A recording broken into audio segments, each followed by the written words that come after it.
my God. He comes to implement justice and judgment. There's a dimension of God that is going to be seen in Africa that has never been seen before.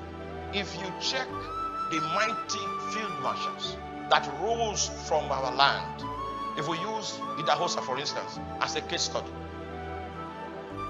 he was the one that broke the arm of witchcraft in Benin. Benin was totally soaked. It was in darkness, not in twilight, but darkness. And God handed over to him a mighty sword of the Spirit, with which he began to cut darkness unhindered. And it was noted that in the time that Idahosa was alive, there was no Christian that was upon the face of the earth that had the kind of authority he had. No Christian. No Christian. The reason for that authority was because of the kind of darkness. And when he stood amidst his colleagues in the United States of America, they knew that what he was carrying was a measure that was higher than what they knew in America. In one of those meetings, those faith conventions, he missed his flight. So the day he was supposed to arrive, he was not on ground. So he had to, the next flight was 2 days later. The conference was running. When Idahosa came, and it was noise abroad that he had reached 3 critical. Not because that Idahosa came, he has arrived. The demons that heard them checked him.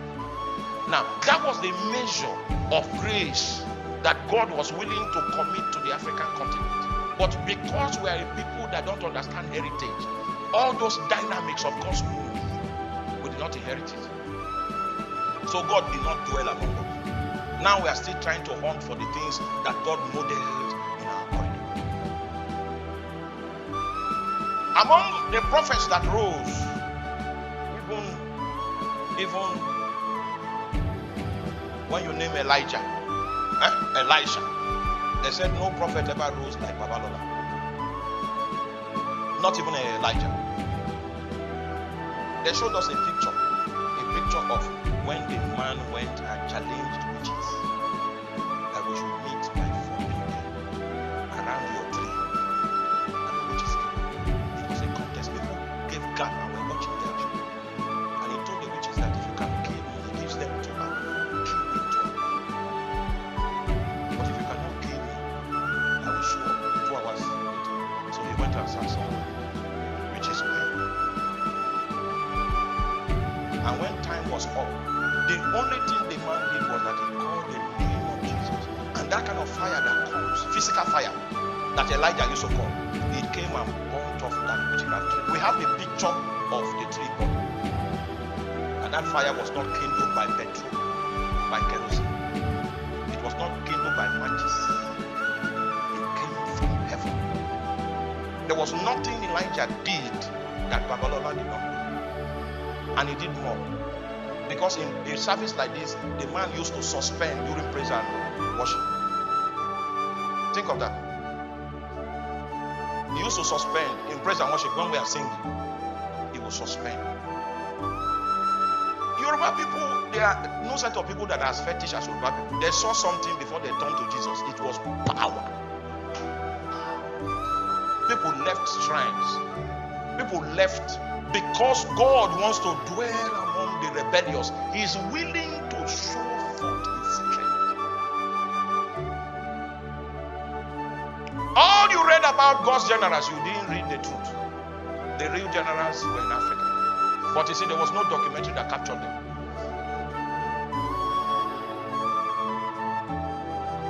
As much as I respect Catherine Coleman and I follow her ministry so much, she was ahead of her time. That was how Idahosa was ahead of his time. He sent Duncan Williams to the president and said, I, Idahosa, charge thee, give my son a space to preach on national television. And the president said, who is Idahosa? And Duncan Williams took the message. He said, I told him. And he's asking the question, who is Idahosa? Idahosa stood up in his house and said, I dethrone him. In 1 month time, if he's still there, it means I'm not Idahosa. That guy was killed The guy was killed in 1 month time.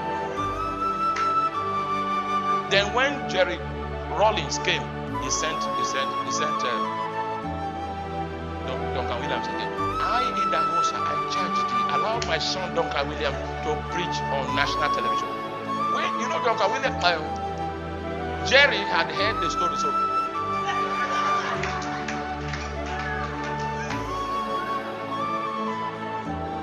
in NTA Port Harcourt, there was one lady that hated him, so he refused to air his programs, even though they had paid. Then he now went there, and they showed him the video. He said, I, Idahosa, I sack you. Then he left. 1 week later, he sacked Idahosa. What should I say? What shall I must say?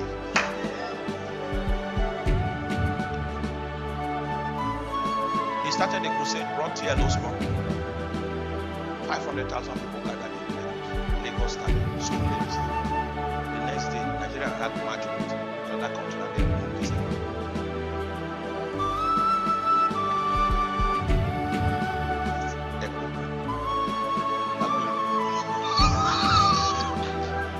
He went on radio.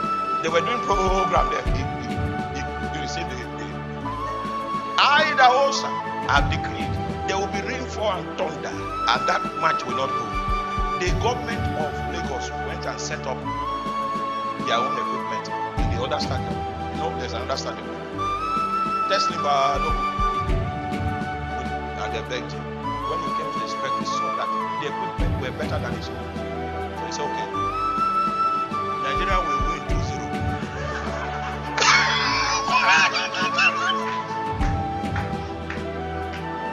In the days of faith, no man operated like that. There's something that God wants to unveil from the continent of Africa, and that thing will shake the world.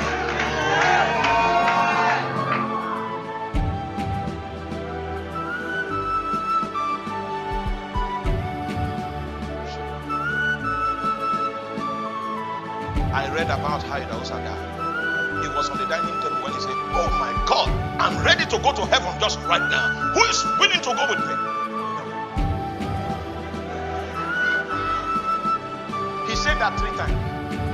And after saying that, he now went to the lounge and sat, called the Bible school director, gave him instructions, and he read deeply. That one was called home. Don't confuse people that died with people that were called home. Some people died. Jesus. I will not die. I'll be called.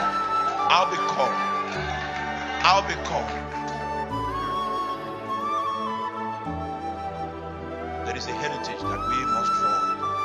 The whole world must bend their faces to look at Africa, and it must be confirmed in our time that the Lord dwells with us.